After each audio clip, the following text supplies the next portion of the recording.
now call to order the meeting of the Regional Planning Governing Board for Thursday, August 8th. And we'll start with a roll call. Jenny Breckus, absent. Naomi Dewar. Here. Bonnie Weber, absent. Marsha Burke-Bigler. Here. Charlene Bybee. Devin Reese. Donald Abbott. Here. Ron Smith for Ed Lawson. Here. Vaughn Hartung. Jean Herman. Here. And non-voting member Katie Simon Holland. Here.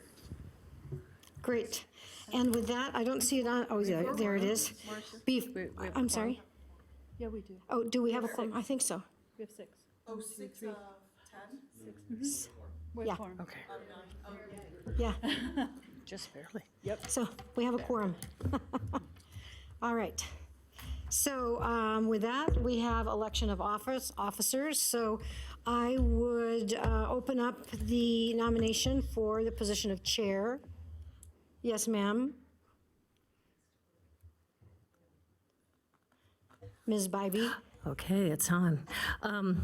I move, since it's Sparks rotation, I'm happy to nominate Donald Abbott as our representative for chair in the upcoming year for Regional Planning Governing Board Chairman. Okay, I see 2 seconds. So, any questions? All those in favor signify by saying aye. Aye. Opposed? Motion carries. All righty. And with that,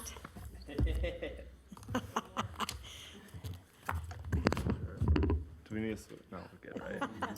We're good. Cool. Well, now I'm in charge. Now it's fun stuff.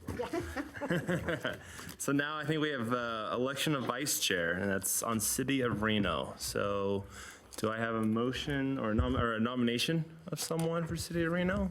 Mr. Chair, I'd be pleased to nominate my colleague, Council Member Naomi Dewar. Perfect. And then do I have a second? second? So second by Ms. Burke-Bigler, and all in favor? Aye. Any nays? No. Motion passes unanimous. Congratulations. Well, happy to serve with you. Perfect. Thank you, Devin. And then I believe we have salute to the flag. And if Kim, if you could lead us in this, that'd be awesome. I pledge Allegiance to the flag of the United States of America and to the republic for which it stands, one nation, under God, indivisible, with liberty and justice for all. Thank you.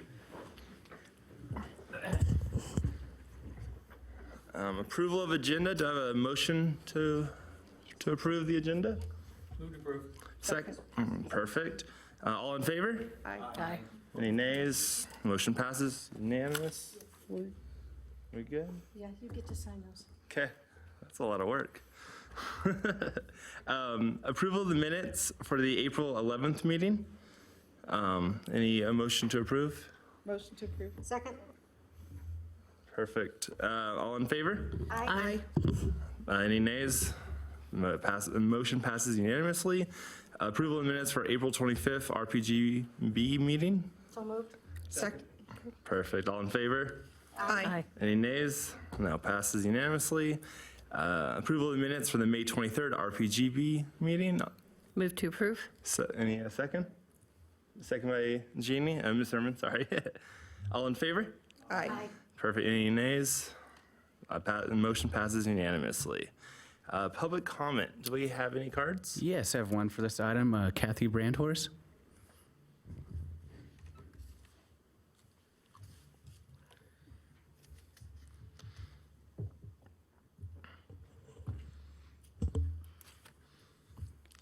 Welcome, Kathy. Hello. How are you? Yes, my name is Kathy Brandhorse, and I am the United States President. The problem that I'm going to be speaking on is stealing money. I had just gotten, I talked to a caseworker over on South Virginia Street, and she told me that, yes, that is true. Don Costa has been stealing all my money out of my bank accounts. She just took out 92 zeros out of the Nevada State Bank. She has no, she cannot be doing that at all, but she is still doing it. She's been to court more than 600 times. She was told to return everything that she steals from me, and she still has not returned nothing. Stealing my money out of Wells Fargo too. I went over to Wells Fargo and found a receipt on the ground. I recognized somebody just, taking it out of the ATM machine, and I realized that person looks very, very familiar to me. So I decided to pick it up.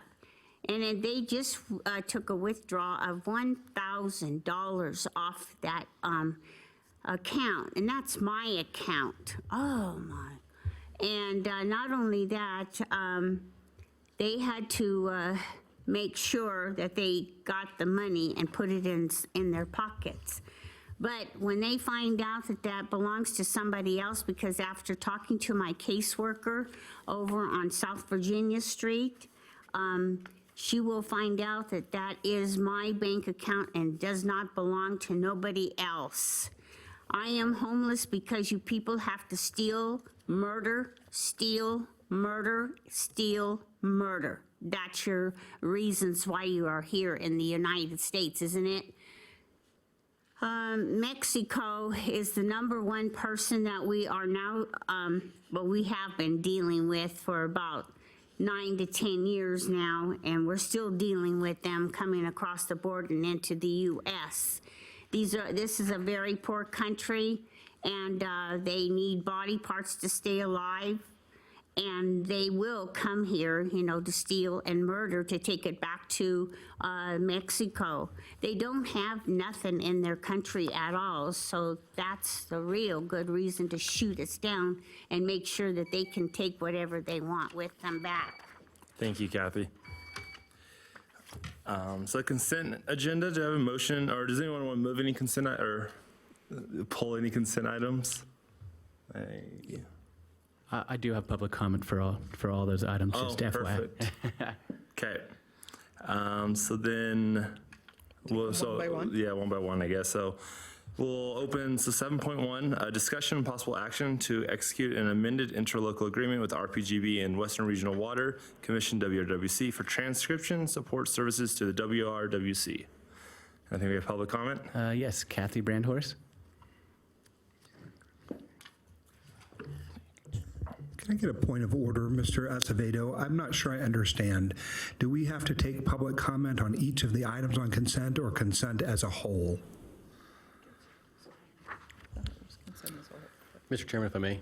Yes, sir. The law would permit, and the way your agenda is written, you can take public comment on the consent agenda as a whole. Okay. So I think we'll do that one. This is as a whole for 7.1 and 7.2 and 7.3. My name is Kathy Brandhorst, and I am the United States President.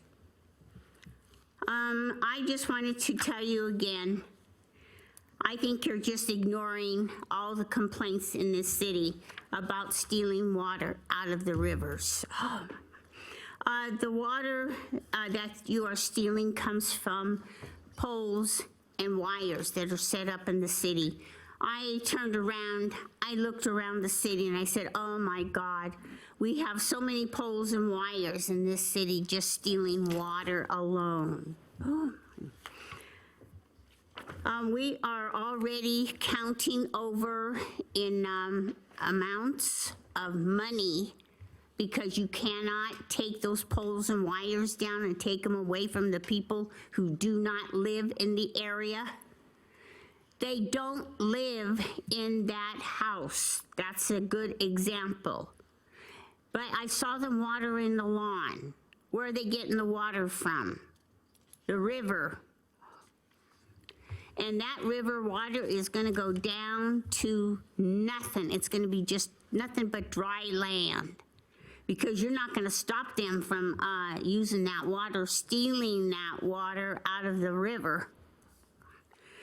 And also the neighbors are complaining because their gas and electric is going higher because those people don't live in the house. Where else are they gonna get the gas and electric from? Businesses. They're gonna start complaining that they can't afford to pay their bills because they have to run their laser beams from that house. Oh, they don't live there. Who's gonna pay for it? That's over $1 million already because they're already charged for illegal poles, illegal wires, and they cannot have them there at all. Stealing from other people. And not only that, you people have phone service. My phone service has been stolen every time I get a new phone service. So you can pass it around to each other and use my phone service. That's the only way you can get phone service. You don't have no money, so you can't pay rent, but you still need a place to live, don't you? By stealing somebody's home. That's somebody's home. All my stuff was inside that house, but I can't find nothing because you had to sell it. Make sure you got $1 in your pocket, the only way that you can get the money. You're charged embezzlement because you had to steal all the stuff out of that house and sell it on your own. Thank you. So on consent items, can I get a motion for 7.1 through 7.3? Yeah, I'll move to, actually, I guess it's 7A, B, and C. Oh, it Yeah. is. Oh, is it different? No, you're right. Oh. I made a cheat sheet for today, and I Oh. wrote them in 1, 2s, and 3s, That's not A, cool. B, C. Fine. But anyway, I make a motion to approve the consent. Awesome. All in favor of the motion? Aye. Any nays? Motion passes unanimously. So we'll get to the meat and potatoes. 8.1, presentation, discussion, and possible action regarding the 2019 Truckee Meadows Regional Plan update. And Mr. Chair, Yes. Mr. Chair, if I may, so this will be a presentation that includes myself, Nate Kusha, and Lauren Knox. If you would advance the slide for me. Thank you.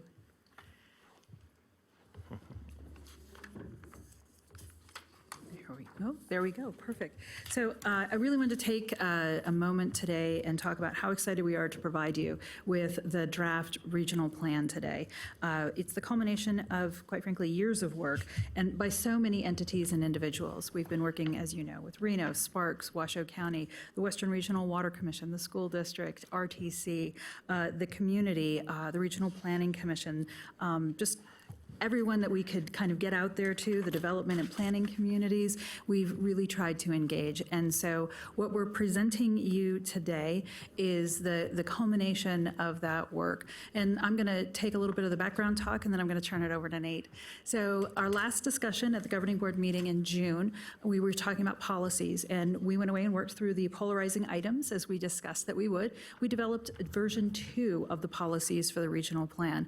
We've been so effective, and things have been going so well in the regional plan update working group that we now have version 3 policies in the draft that's in front of you today. There are some minor shifts. There's still some, some grammatical errors in here that we need to clean up, but the overall concepts have remained the same from the conversation that we had back in June. The direction we received from the governing board was to provide a draft prior to the end of August to the governing board, 2 weeks before that to provide it to the staff. We're providing you with this today. Your staff has had it. They received it 2 weeks ago, as did the Regional Planning Commission. So the draft plan is provided, and Nate and Lauren are going to take us through this a little bit. Thanks. All right, so now to the big reveal. At your seats, you have been provided with a draft of the 2019 Regional Plan. And to be clear, we don't expect any discussion on this item today. We just really wanted to provide it to you and be able to briefly touch on the items that you'll find in the plan. So as with any plan, there's of course an introduction with acknowledgements, document use, and discussion about Team RPA. The other plan sections are listed on the slide above, and we're going to walk through these briefly in this presentation. So Chapter 1 is setting the stage. You will find information such as regional planning in the Truckee Meadows. including who is TMRPA and what are the roles and responsibilities of the different entities involved with the regional plan. Chapter 1 also describes the regional plan, including its purpose and the process that was undertaken to update it. Next, you'll find a short interlude called Looking Back. This is where the reader is taken through the decades to the present time to learn about development in the Truckee Meadows. And this is really a storytelling interlude to provide context to readers with regards to the history of development in our region and some statistics to that nature. Chapter 2, entitled Regional Vision for Growth, contains information on the regional goals, discusses the scenario planning process, including the development, results, and evaluation of the 4 scenarios, and the tie to the desired regional form, which led to the creation of the regional form map, which you'll also find in this chapter. And then following that is another interlude that we've called Scenario Metrics. This is where you can find a plethora of data and metrics with regards to the scenario planning work that was undertaken through the update process. And this section provides a lot of visuals and information that allows those who are interested to delve deeper into the scenario planning process. And then we're going to chapter 3, which is our implementation of the regional vision. And I'm going to turn it over to Lauren.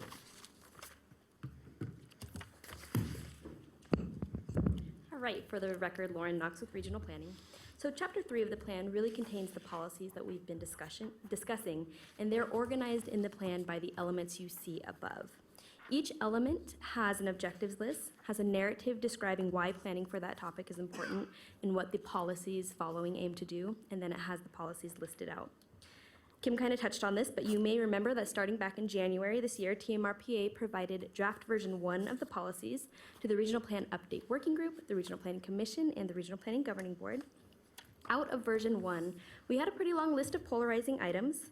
TMRPA staff has worked closely with the working group and with the Regional Planning Commission to address these items, and together we created the newest version of the policies, which is included in the plan in front of you. The update working group really came together for this and worked through these issues, and now there's general agreement on the policies included in the plan. Overall, the key policy concepts that we've discussed previously with regards to policies are maintained in this plan. This includes the consensus forecast being directly adopted and referenced into the plan, the concept of tiering, which is implemented through regional land designations.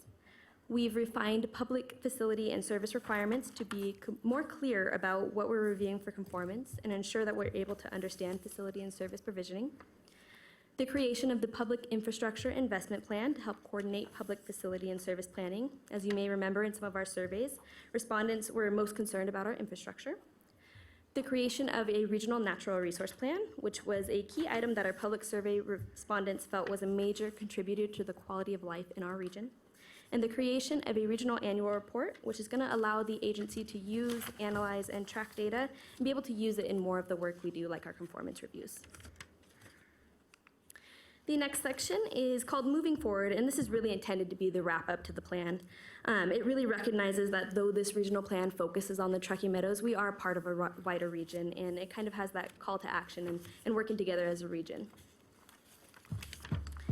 We then have the appendices. So there's a variety of appendix material. It really just helps the reader to get a little bit more context on some specific items. And there you'll find the definitions, you'll find the project of regional significance guidelines, and you'll find the fully adopted consensus forecast.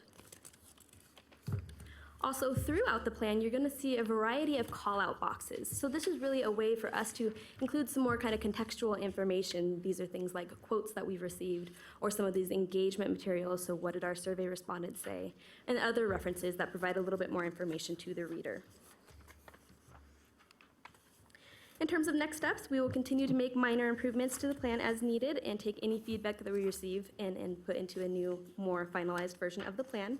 As discussed earlier, the Update Working Group and the Regional Planning Commission have received the draft plan and are currently reviewing it. The Regional Planning Commission will have an initial public meeting discussion on this item at their next regularly scheduled meeting, which is August 14th. And then we have been working to schedule some meetings with the Regional Planning Governing Board members and your local jurisdictional staff to discuss the draft plan. And now that we've provided it to you, we'll be reading it out to stakeholders and the public for comment and review. We've been having discussions with various groups throughout this process, so it's no surprise that the full plan would be coming. And then finally, we are still on track for final adoption in September. So if you have any questions or feedback, we'd gladly take it at this time. Is there any questions or comments from you guys? Got a couple. Yeah, Ms. Dewar. So I just happened to glance over to the natural resource plan, and on page 108, I see a word that I've never seen before, and it's called scenaritive. Is that a real word, or is that So that it's is so a interesting. term that has became very real to us. So it's supposed to be scenario narratives. Okay. And we kept trying to say it, and it just ended up rolling together every time. So it came out as a scenaritive. So have we created this word for the world now? It's a new Yes. word? Okay, cool. Very cool. Very neat. I have a really basic question. I know we spent a lot of time, and this is back on chapter, let me see. Well, it's where we discuss the green fields and the, let me see where that was. I'm trying to find that. Maybe you could probably point us right to it, where those are discussed. Is it part of the scenario planning? Is it 53? I don't know, it says Smart Greenfield there. Yeah, there you go. It's probably I got 52. lucky. You got lucky. We're in Nevada. Well, what I was wondering, so we went through all of this workshop, stickies, we had the smart, let me just find our words here. We have the infill, we had the smart greenfield, we had the classic growth, and the McCarran. What I never heard very affirmatively, and maybe I'm confident I just missed it, but it would be good just to get it out in the record today. Did we actually pick one, or did we decide to do the blend, or what did we end up doing? Yeah, so we didn't exactly just pick one. What we Right. really attempted to do with the scenario planning was understand the implications of different growth patterns and be able to use that information to help us create that regional form map and that tiering concept. Jeremy, do you have anything you kind of want to add to that? Hi, Jeremy Smith with Team RP for the record. I think Lauren's absolutely correct. We use the scenario exercise as a way to understand differential impacts based on growing one way versus another. Maybe what are some of the trade-offs that we might face? And we were working initially towards something called a preferred scenario. Exactly. Right, that we were going to try to achieve. And in the end, we recognized that we don't actually control where people are going to put their things and what kind of housing they're going to put in. So we kind of changed directions slightly towards the idea of a regional form map, which really is about the priority of investment in our community and where we'd like to see certain kinds of density, in support, though, of the preferences that we learned about through the scenario process. So online, there was a clear preference for the infill scenario, Right. followed by Smart Greenfield. Also in our public meetings, that was there as well. So the regional form map tries to capture and not so much incentivize, but definitely prioritize growth and investment in those core areas. And when we say regional form, is that the tier 1, 2? That's map 2, yeah, exactly. Tier 1, Tier 2, and the mixed use Okay. core. Yeah. Thank you. You're welcome. Anything else, Ms. Dewar? No, I'm No. good. I just, Ms. Spivey? So I guess because we've just seen this and it's a lot of reading to do, I'm kind of a little bit at a loss of where we spent all this time and now we have this final draft and it's what do we do next? I know regional planning, this whole regional plan update is from them per statute, but through us, where do we go from here? Are we meeting with you individually? Are we having conversations? Do we meet with our staff so we can kind of talk about, because we know, we had to hammer out a lot of things, a lot of, issues and compromises and working together to get to this point. But where do you want each of us to go from here for our next steps? Because all of a sudden it's like here and it's like, okay, we're done. and I kind of feel at a loss of what you need from me Right. and the other members of this board. Right. So today, we don't expect you to have to provide any feedback or anything like that specifically because we know you're just receiving this document kind of right at your fingertips right now. What we really are looking for kind of in that next step piece is you to be able to take the document, go away, spend some time with it, spend some time with your staff, your local jurisdictional staff, and then we would like to meet, we're trying to work to set up these meetings, but meet with the governing board members separately with TMRPA staff and your local planning staff, so that we can all talk and have a conversation and really discuss the plan and kind of how you feel about it at each of your jurisdictions as well, and if there are any kind of things to talk about or still work through. It's really about talking about it with your staff, you, and Team RPA staff. Thank you. Mr. Chair, if I may, sorry about that. The other piece that is happening, so those meetings are being set the week of August 19th. We've already got a few of them on the books. We're meeting with the Planning Commission next week, the Regional Planning Commission on the 14th. They'll have had 3 weeks to actually review the draft itself. So in the week of the 19th, we'll be able to share in those meetings with you what we've heard from the Regional Planning Commission as well. Thank you. Perfect. Yeah, Ms. Simon, or Ms. Simon Holland, sorry. If it's on. First of all, I want to commend you all. I know what an effort this is, and very impressive work, and commend the staff and all the jurisdictions for coming together to work on this. And I would love to invite you to come to the school board as well and give the school board a good flyover of what this means, and also want to let you know that we're ready and willing and prepared to provide to you our facilities plan as soon as this is approved. So I appreciate that our staff has been able to work on the working group as well. But I think it'd be great for the school board members to get better informed about what this is and what it means. Completely agree. Great idea on that one. Any other comments or questions? Yeah, I've got a question. Yeah. So following that, which I think that's a really good idea, what would you then need to get to adoption? And what are you thinking timing-wise and stuff? Or what's your hope and dream, anyway? Sure. So while we're also having meetings with the Planning Commission and the Governing Board, we're also going to be taking this out to those various stakeholder groups in the public to also get some comment and feedback and be able to, it's kind of, multiple tracks at the same time, trying to work all of that information back in together. Luckily, we've been hammering out a lot of kind of those bigger issues already. So hopefully there aren't any kind of major hurdles like that to work through.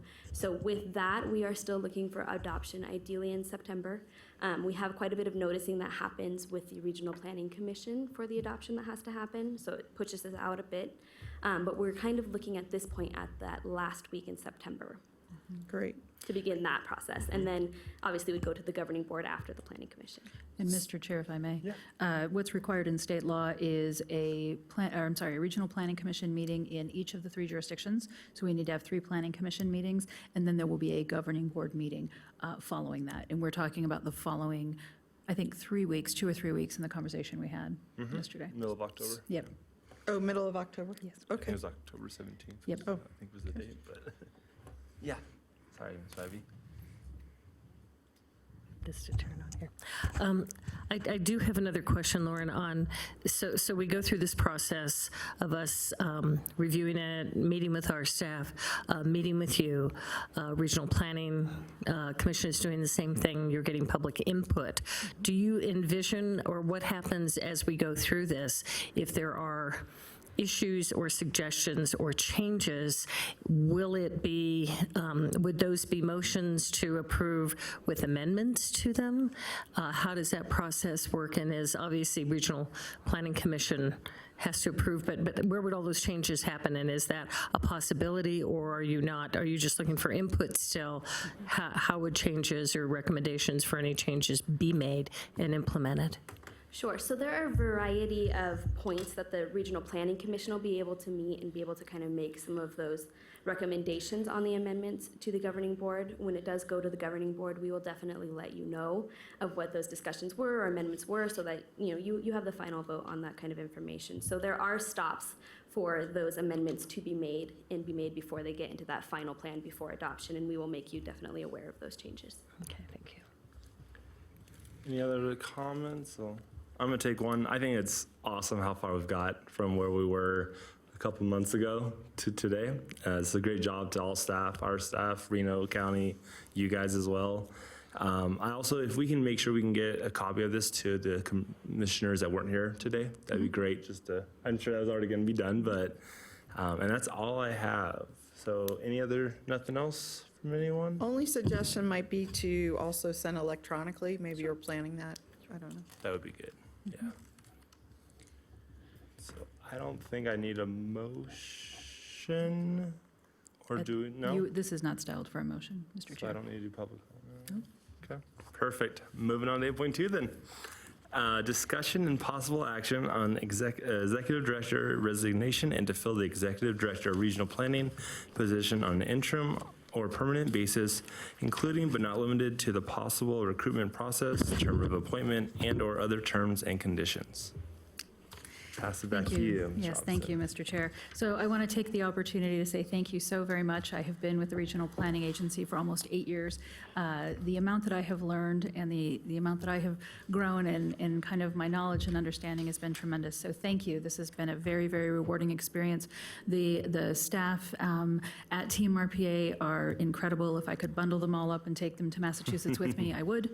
And it's just been a real honor to be able to work with so many of you. I'm looking out in the audience and I see all of you, Jim and Arlo and Amy and Chad. It's just been a really great experience. So in terms of moving forward regarding the next steps. So when I was brought into TMRPA almost 8 years ago, the process I thought worked very well. And the conversation at the time, the board said, okay, we are looking for an interim director for a year-long position, at which point we will run a recruitment to fill that position permanently. So my recommendation is to do exactly the same. I have shared that with the immediate past chair and the current chair regarding that idea.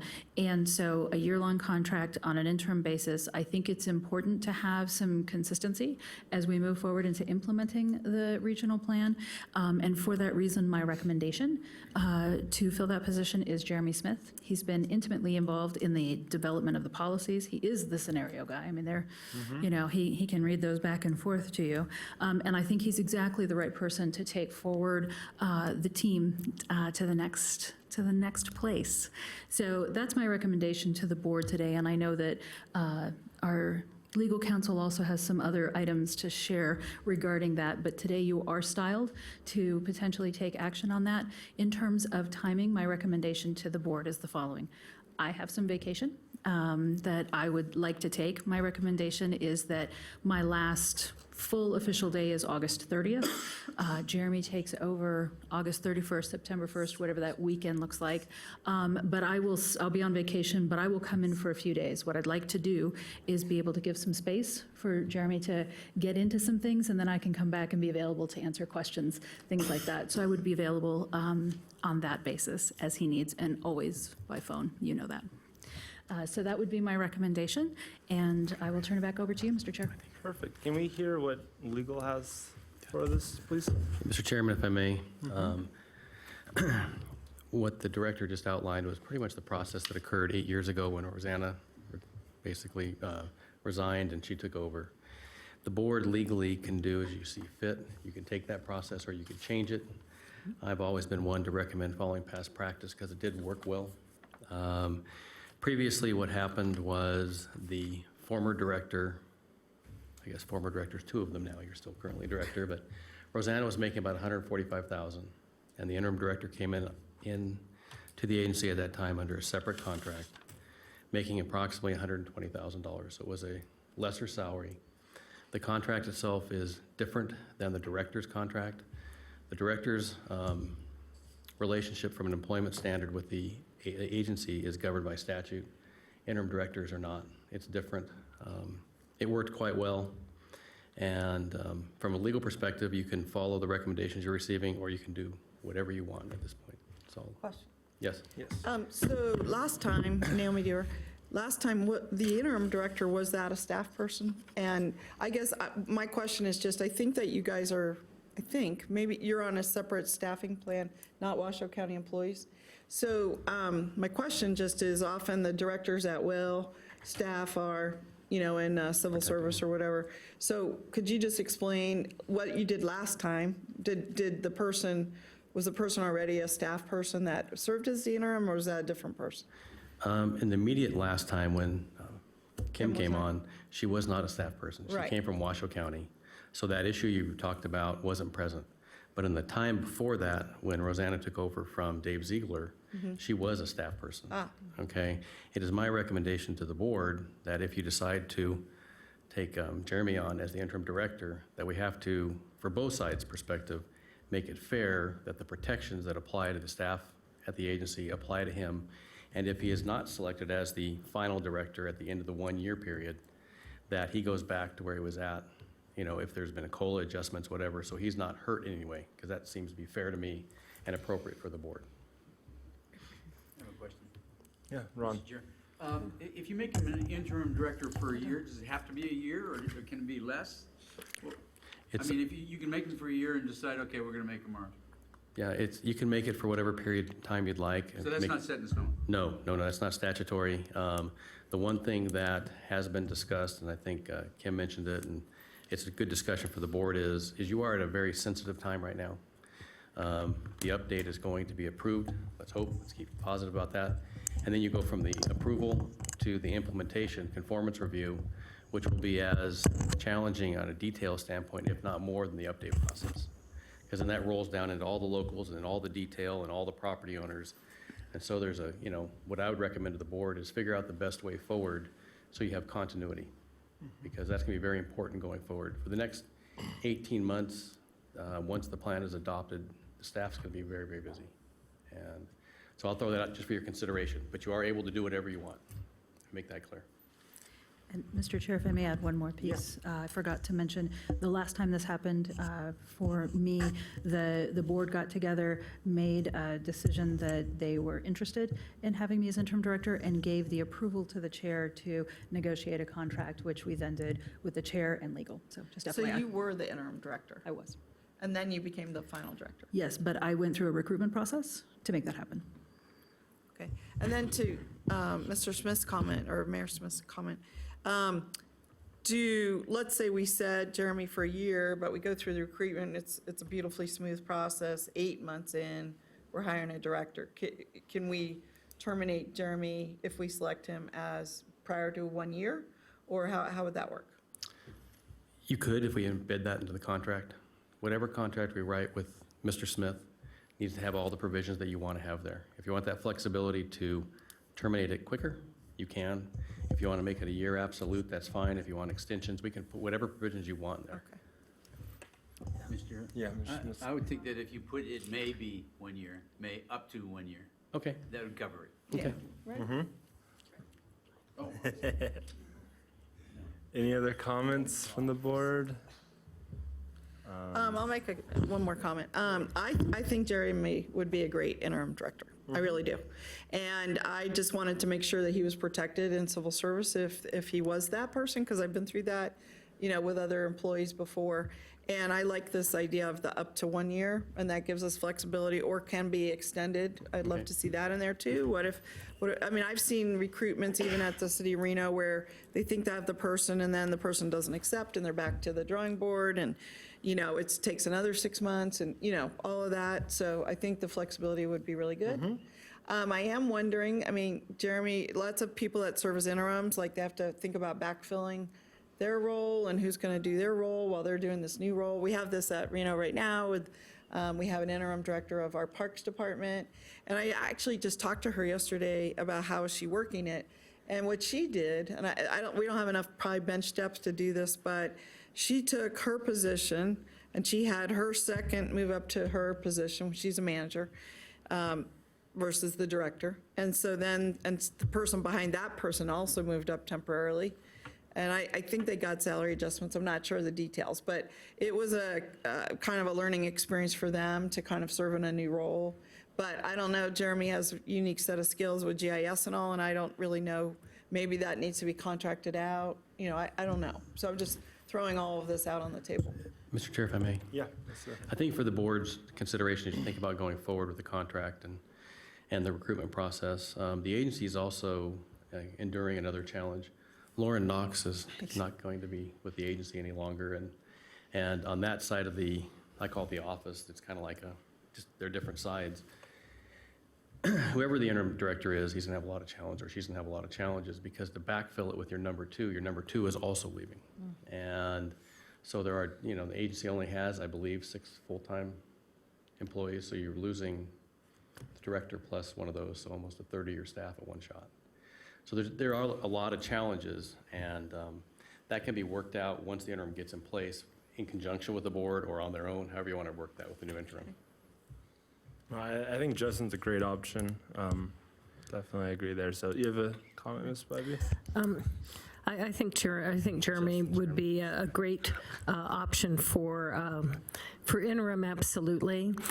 I am concerned about his unique skills of what he brings with all of the GIS and the hyper tech, nerdy, amazing information that he's brought to this process, but to everything we do. I mean, he is just a wealth of information and specialty, and I'm concerned too, if he's director, who's going to fill that role, because he's got such incredible skills there. And I don't know, I guess that's a question, as director, would he still be utilizing that? Would he still be doing that, or would he be more with administration of TMRPA?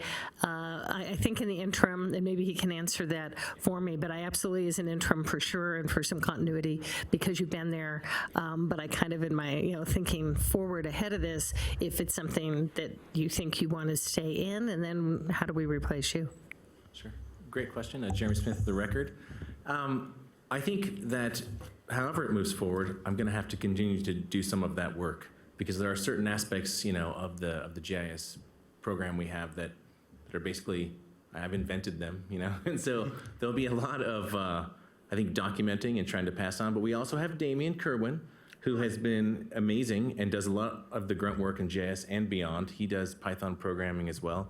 We have Eric Nielsen. He's our new GIS intern from the University of Nevada. He's a master's student there. And I think that another strategy would be to try to fill a void with a part-time administrative assistant to help with some of the admin side of the house. That would give me, I think, a little bit of leeway to continue to work in the technical side. And then add to that with the new plan being launched, we're really trying to bring together the statistics, the GIS, and the conformance process, and the analysis into one package. So it's a really good time for me to, I think, pass on a lot of those skills to all of the staff and get that integrated into the process itself. Thank you. Sure. Mr. Reese? Prepared to make a motion. Go for it. The sine qua non of the motion is obviously that Mr. Smith be appointed as the interim director. I would direct staff and legal to work together with Mr. Smith to negotiate a contract and authorize our chairperson to sign the same contract. Do I have a second? Perfect. All in favor? Aye. Any nays? Motion passes unanimously, Mr. Smith. Congratulations. Thank you. Very sad. And then moving on, we have reports. Member and directors report. Thank you, Mr. Chair. So a couple of things to discuss. You'll see here your next regularly scheduled meeting is listed as to be discussed. Two reasons for that. We had initially discussed a Regional Planning Governing Board meeting for August 22nd. That has now been set aside in favor of, we're meeting with the RPGB members from each of the jurisdictions with your staff. So then the next conversation, your next scheduled meeting would be October 10th. What we have discovered is that is during the Washoe County School District school break. Given that, our recommendation would be to move that meeting to October 17th. And so that's something that we'd like to check in with you on today. We can also certainly put a poll out about that, but we want to make sure that we're all thinking about that moving forward. And then the second item, legal counsel mentioned this will be Lauren Knox's last Regional Planning Governing Board. We have a Planning Commission meeting next week. We are very proud. Lauren has actually worked for the organization twice, both as an intern, and she has been with us and has worked her way to senior planner. Lauren is moving on to become the city manager of Portola, California, which is where she's from, and we'd like to say thank you very much. So much of the regional plan itself and the policies are really directly attributable to Lauren's thought process, and she and Nate together made an amazing team around that. So Lauren, we want to say thank you very much for all of your efforts.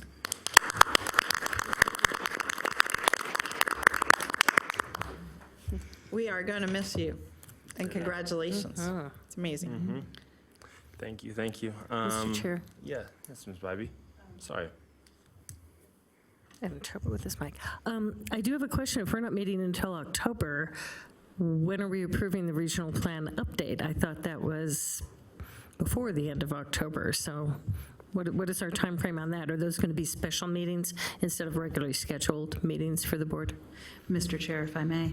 So as we discussed, there are some there's noticing that needs to be done for the 3 Regional Planning Commission meetings that need to happen. In conversation with legal counsel, the discussion is 30 business days is the most conservative approach, I think is what we said, and the way that we think we should approach it. Giving those noticing times, we're looking at the last week of September for the Regional Planning Commission meetings, and then the next governing board meeting would be the one that the Regional Plan update is approved on. So it would be October. That is to some extent a function of our noticing requirements. Okay, perfect, thank you.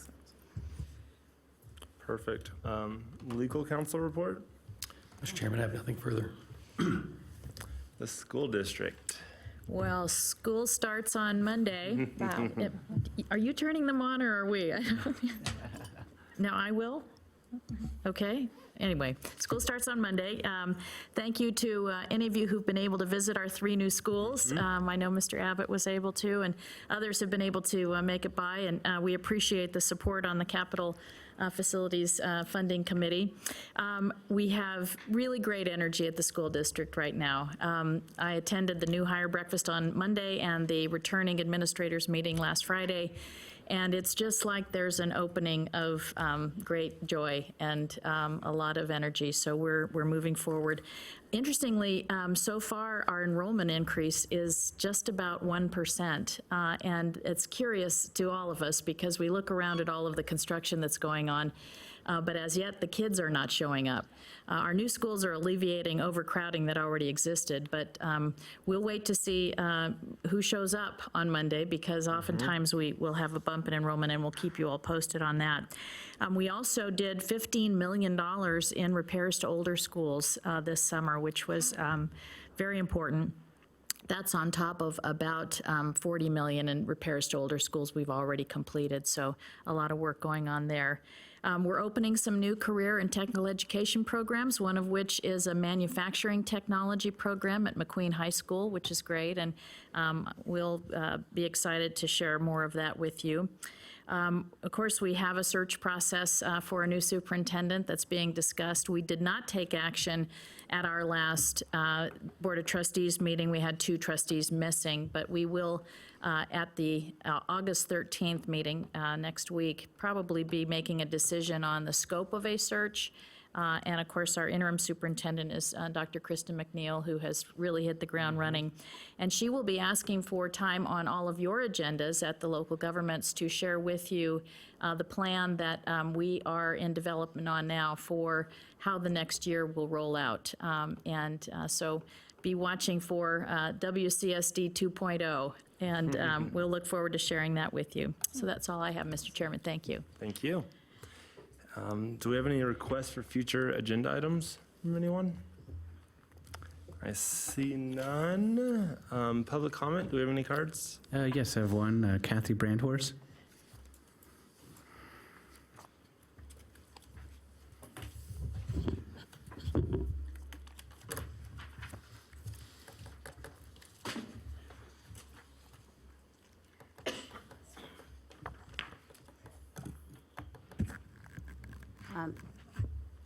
My name is Kathy Brandhorst, and I am the United States President. Schools are really complaining that the children are still forced into prostitution. This prostitution is for babies with little tiny girls, 2.5 years old, 3.5 years old, 4.5 years old, and 5.5 years old. Oh. Semen is another problem too in this city. They will rape, the adults especially will rape these small children, they're boys and they're girls. They cry all night long. They're outside of the Atlantis. Point of order. Mr. Azevedo, do I have to listen to this? I don't understand. This seems to be beyond the scope of public comment. Well, maybe you better excuse yourself from the commission. Mr. Chairman, if I may. This is The first, really bad. Excuse me, the First Amendment does permit her the right to have these types of discussions. Continue. And this is the general public comment, not specific to a particular agenda item. Continue on, Kathy. Okay, thank you. Child labor. These children are 2.5 years old, 3.5 years old, 4.5 years old, and 5.5 years old. The mother stated on a written letter that her children must be taken care of while they are cleaning up the Atlantis. Oh, my. But the Atlantis was charged child labor because they were never paid. They were never fed. They were never given nothing to drink either. That's a little child. He said that he worked 12 hours and got nothing to eat and nothing to drink. His ribs are already showing, and his body is already deteriorating because you people won't feed them after they went into the Atlantis to clean it all up. Oh. University, I had to go into the university to tell them what they were. Snakes. They had 150 snakes, and we watched this from one woman. Oh my God, pooping snakes. Thank you, Kathy. Do we have any written correspondence? Mr. Chair, we do not have any written correspondence. If I may, really quickly, I would also just like to state that this is my last governing board meeting. It is also my birthday, and there is cake once the meeting's over, so please make sure everybody to stick around and have some cake. Thank you. So should we sing happy birthday on the record? I don't think so. Yes. Mr. Chair, maybe we could just reopen item 10, not request, there used to be an item, here it is, board. Well, there was an item that was called board comments, but anyway, somewhere, I don't know where it fits, maybe it's public comment. But anyway, I just wanted to commend Kim for the 8 years. It's been incredible. I got to know her at Washoe County for the time that she worked there for 4 years, and you were an amazing resource over there, and you've just grown in this job. And, you know, these type of jobs are pretty thankless in terms of, I mean, they're both thankful and thankless in the way that, you know, we've all got our jurisdictions and we've got our focus and we've got, you know, things that are coming up from our councils. And I know in these kind of groups, whether it's this or the flood project or RTC or wherever, you know, you've got all the jurisdictions sitting there with all of our thoughts about how we work at home, and you've got to kind of put that all together and patch it together. And, you know, whatever the pro, con, or indifferent, I think you've done a terrific job, and I'm so grateful for your service to this board over the years. So thank you. Mr. Chair. Yeah, Ms. Bybee. I would also like to thank Kim for the time that she has served this region as Executive Director of TMRPA. And my experience working with her since I came on as the rookie when I was elected, put onto this board, and which, you know, and with Ed having no clue, not knowing, and I always joke because planning is a science and it's something that all you really smart people that do, it's an engineering science thing. So it's been my biggest challenge of what I've had to learn as an elected, and what I'm so thankful, because I think the older you get, especially, the more you can learn, and this has been absolutely like a whole different arena that I had, that I joke about and Kim can laugh about, because sometimes I just ask them to speak English because I didn't know, I didn't have a clue what they were talking about.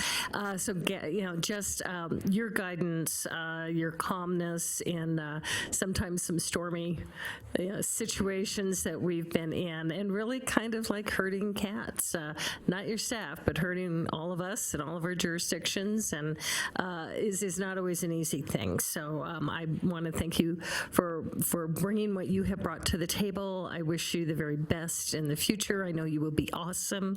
I'm just really sad to see you go, to see Lauren go. Excited the team that's left. left. I know that you guys will build on that, and we'll all move forward together, and we'll do whatever we can to help you. But just thank you, and happy birthday. Anyone else? Well, thank you, Ms. Robinson. Definitely, you are a jewel for our region. You're going to be a jewel back east, and we will miss you. So, the most important part of the day, adjournment. Can I get a motion for that? So, a second? Second. Awesome. Double second. Double rainbow. All in favor? Aye. Any nays? Awesome. Motion passes unanimous. Thank you all for my first one. I did it. Not a secret.